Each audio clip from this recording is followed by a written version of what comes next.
local news is getting a big plus. WJBF 6 Plus, built for the way you want.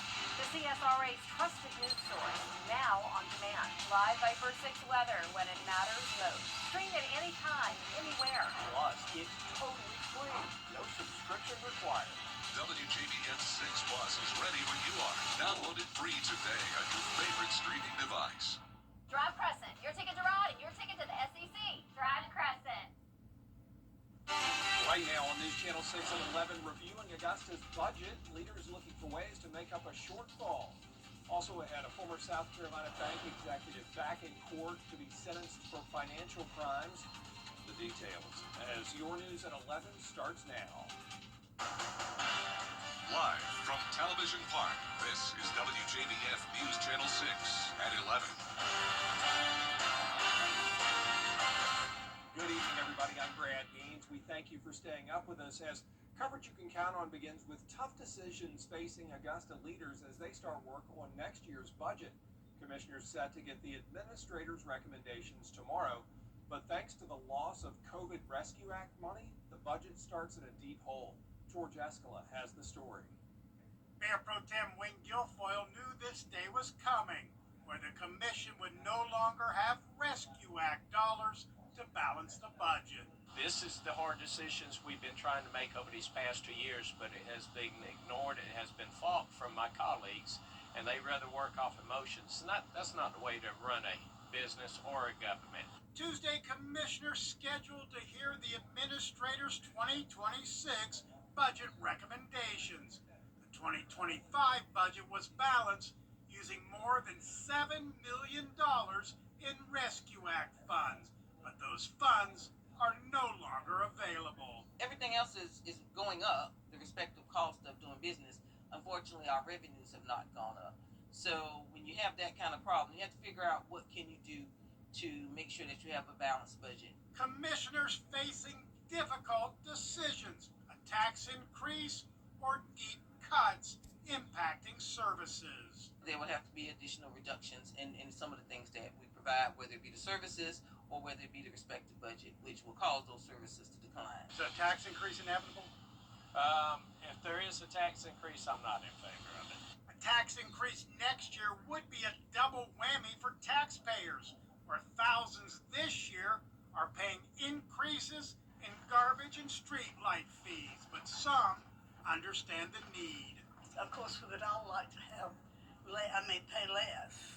Not any of us have more money than we can use, but I don't mind paying for the services we get. The big budget debate is getting ready to debut. In Augusta, George Escala, WJBF News Channel 6. It is time now for our first check of the weather as we check in with our chief meteorologist, Jenna Petracci. Well, it was a beautiful day today, Brad. Over the weekend, we had cloud cover and rain along with gusty winds, but today was completely different. This is a look now at our Terry Lambert Hyundai Skyview cam, where it's still a nice, dry, and clear night. Getting a bit chilly out there. It will definitely be noticeably cooler than it was this morning when you're headed out the door tomorrow. So we started out our day at 61 degrees, then climbed up to 81 in the afternoon, very close to average. And right now those temperatures are all the way down to 60 in Augusta, 63 in Bardwell and Allendale. Louisville, you're at 60 as well. Aiken sitting at 61, and we do have a couple places in the upper 50s like Sparta and Sandersville.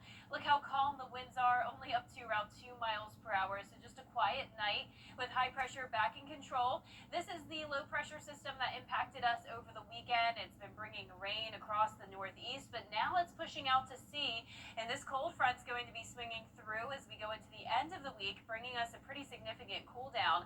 But in the meantime, temperatures will be right around average tomorrow morning, getting down to 55 with a light wind out of the north. And looking ahead, you can see lots of sunshine in the forecast. Temperatures near average in the afternoons and the mornings. Mid-50s when you're starting your day, low 80s as we get into the afternoon. But like I mentioned, that cold front will be bringing us a drop in temperatures, and I'll have a look at that coming up. But back to you, Brad. All right, Jenna, thanks. Well, Children's Hospital of Georgia celebrating something today. We're going to tell you about that in just a moment. But talk about celebrations. Big academic achievements for 3 local schools. The state education department naming Davidson and C.T. Walker in Richmond County and Blue Ridge Elementary in Columbia County as distinguished schools. That recognizes the highest performing 5% of Title I schools statewide. And similar celebration playing out at Children's Hospital of Georgia as they remodeled the lobby and officially unveiled it today and let everybody know that they were going to name it in honor of Dr. Charles Howell Jr. The longtime surgeon really was the brains behind this whole thing. He pushed for Augusta to have a children's hospital, and they did $2 million worth of renovations. New floors, new colors, new furniture. It really turned out nice. This renovation not only signifies a new beginning for our children's hospital, but it also solidifies the legacy of children that we've taken care of over the years by putting Dr. Charles Howell's name up on that board. Dr. Charles Howell has been with us 53 years. He's been working around here. He operated for over 40 years, over 16,000 surgeries. But I spent my whole career taking care of kids who need surgery. And I've spent a lot of time in the operating room taking care of them across the state, bringing children here that needed to have surgery. So this is quite an honor, and I certainly was not expecting it. You know, that's the first time that lobby's been redone since the Children's Hospital opened way back in 1998. A new way to bring lost pets home faster in Aiken. The SPCA Albrecht Center launching a 24/7 pet microchip station outside the shelter. You see it.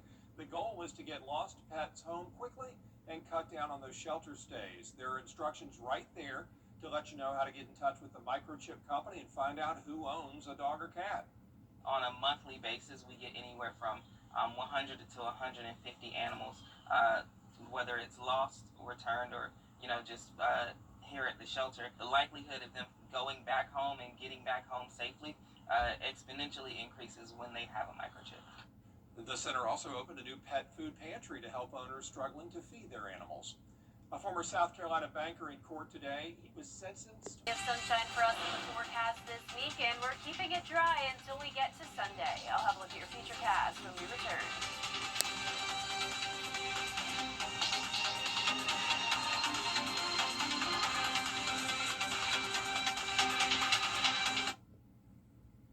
Let's face it, news is complicated. That's why WJBF.com makes it easy. Get clear, accurate stories that don't waste your time. Plus, get the latest video in one click with WJBF Plus. Get it all at WJBF.com. Your most watched local news is getting a big plus. WJBF 6 Plus. The CSRA's trusted news source, now on demand. WJBF 6 Plus is ready when you are. Download it free today on your favorite streaming device. I was hit by a drunk driver. The Live 5 for 6 mobile app. Download it today. Now, your most accurate forecast with WJBF Live 5 for 6. Welcome back. It's a nice dry night as we start out with a look at our Terry Lambert Hyundai Skyview Cam in Waynesboro. Clear skies, calm winds out of the north, and we're sitting right at the 60-degree mark. It's going to be a dry night with clear skies persisting through tomorrow morning, and temperatures will fall right down to around average in the mid-50s. We're already seeing those upper 50s now in Sparta, down to Wrightsville, the rest of us around the 60-degree mark. So we've been watching this area of low pressure known as a nor'easter that started out bringing flooding rain to the Carolinas, and then it moved up towards the northeast. You can still see some lingering showers there, but now it's actually pushing further east, going out to sea, which is great news for the northeast. So we do still have that coastal flood warning until 8 a.m. for parts of New Jersey, with gale warnings as well due to some rough seas. But conditions are going to start to improve up there, just like they have down here, where we had a ton of rain over the weekend along the South Carolina coastline and a whole lot of rain just offshore. But here in the CSRA, we mostly had very light rain come down on Sunday. We did pick up some heavier downpours in Bamberg County, bringing us around 2 to 3 inches of rainfall, which was very, very beneficial, since you can see there Bamberg County is in that severe drought. So we may get an update to that as we go into the rest of this week, now that we finally picked up on some rain. The entire CSRA, with the exception of northern McCormick County, is in at least the first phase of drought. So we could use some more rain, but it's not coming our way tomorrow. It's going to be sunny again, a beautiful Tuesday, 55 in the morning, and then low 80s in the afternoon. The next big thing, though, is this cold air. It's the coldest air of the season so far on Friday morning. We're going to have this dry cold front come through, bringing temperatures in the upper 40s, when you're headed out the door Friday morning, and high pressure will be settling in, keeping us dry. So here's a look at those lows. Notice we're pretty much at 55 every day, with the exception of Friday and Saturday, when we'll briefly dip down into the upper 40s. So we're going to be about a week ahead of schedule. Last year, our first low temperature in the 40s happened on October 11th, but on average, it's October 25th. This year looks like it'll be October 17th, and our last time we were in the 40s was back in May. Now, with that dry cold front, we're also going to have drier air movement, so mid-40s for dew points on Friday with lots of sunshine and no chance of rain through Saturday, but a pretty decent shot at some showers on Sunday due to another cold front moving in our direction. So notice Saturday night we're staying dry with the south wind coming in. Then as we go into Sunday morning, as early as around 9, 10 a.m. is when we could start to see some rain. Of course, we're still nearly a week out, so the timing of this could definitely change, but it is becoming more and more likely that we will have a decent shot at some showers and some heavier downpours on Sunday. But if you're headed out to the fair Sunday evening or any outdoor plans, it looks like it could start to dry out at that point, which would be great. The 10-day forecast is showing us go back to sunshine next week with high temperatures warming back up into the mid-80s and lows going back into the middle 50s. All right, Jenna, thanks. And we sure are hoping that you'll join us in the fight against breast cancer by taking part in the 25th annual Miracle Mile Walk. News Channel 6 is a proud sponsor. It all happens this Saturday morning. Going to be a big deal. 8 o'clock till 11 o'clock down at the Common.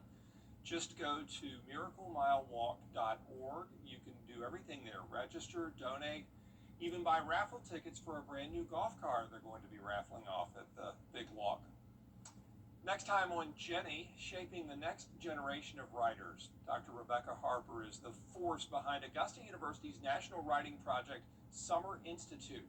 It's an immersive writing experience where teachers learn how to improve their own writing and how to be better educators.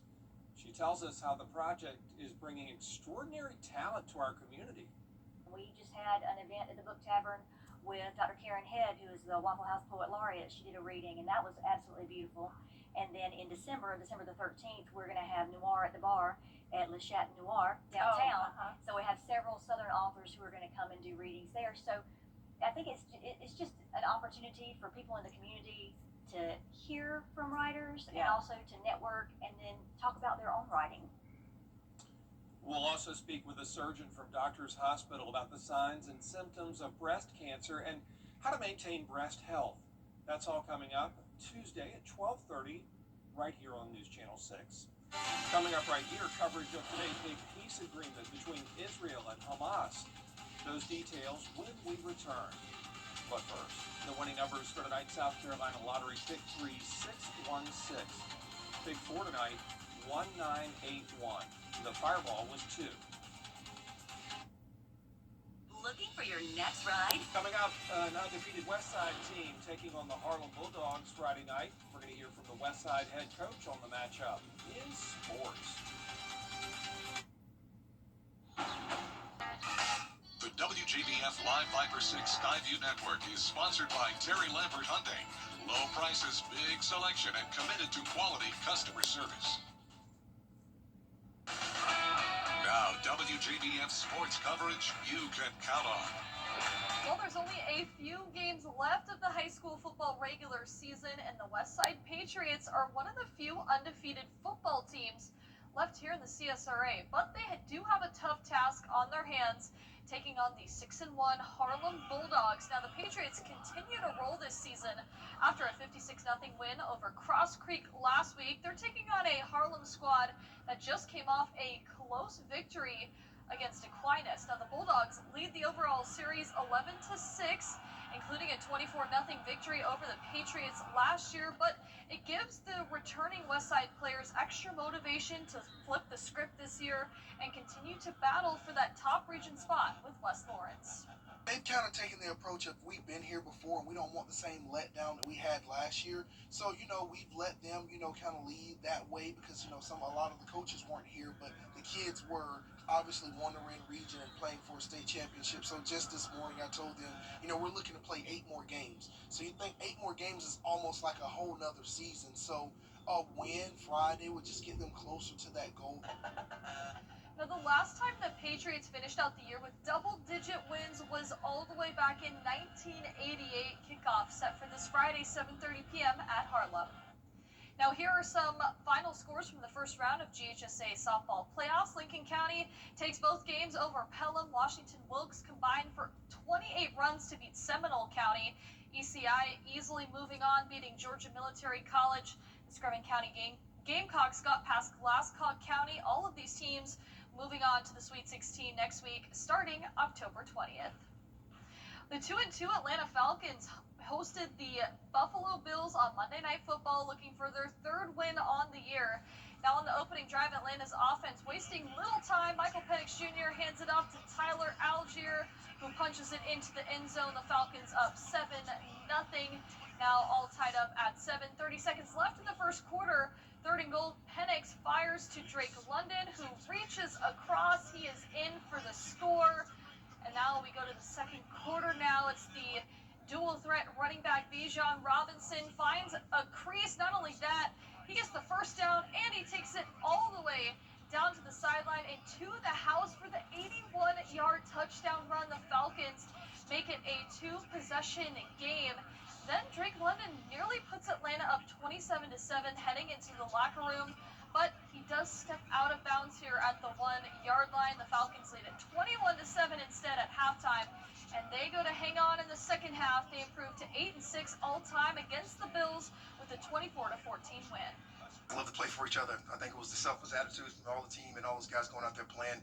You know, obviously, Josh Allen, the Buffalo Bills, this team brings a playoff-like atmosphere. They bring guys that have been to where we want to go, and they've done what we want to do. They've been in those games, and they brought that to our stadium tonight. It was a lot of fun to go out there and compete. Now up next, the Falcons face the San Francisco 49ers on Sunday Night Football. Brad, back to you. All right, Gianna, thanks. A Craigslist ad on a Costco pie is going viral. Why? We'll have the story after the break. I'm Gunner Stock. Our 10-day forecast showing a lot of sunshine this week with high temperatures in the upper 70s to low 80s, cooling down into the upper 40s for low temperatures Friday and Saturday morning, with our next chance of rain coming on Sunday, followed by dry conditions next week. A 2-year-old Craigslist ad is getting renewed attention thanks to TikTok, where it's getting a lot of views lately. Back when it was posted, a person was trying to get 3 or 4 people to help eat a massive 4-pound peanut butter chocolate pie from Costco. Sounds great, but apparently too dense for one person to handle. Some said on TikTok that they think a Costco pie tailgating could catch on, maybe.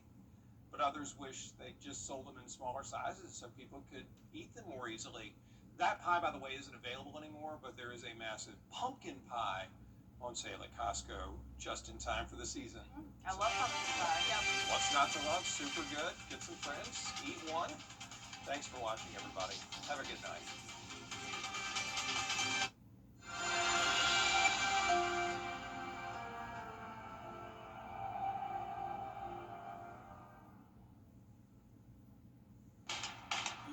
Paint Center today. When it comes to the weather, planning ahead is essential. That's why the 10-day forecast on News Channel 6 is sponsored by Chris Hudson Injury Law. From here for you. This Halloween,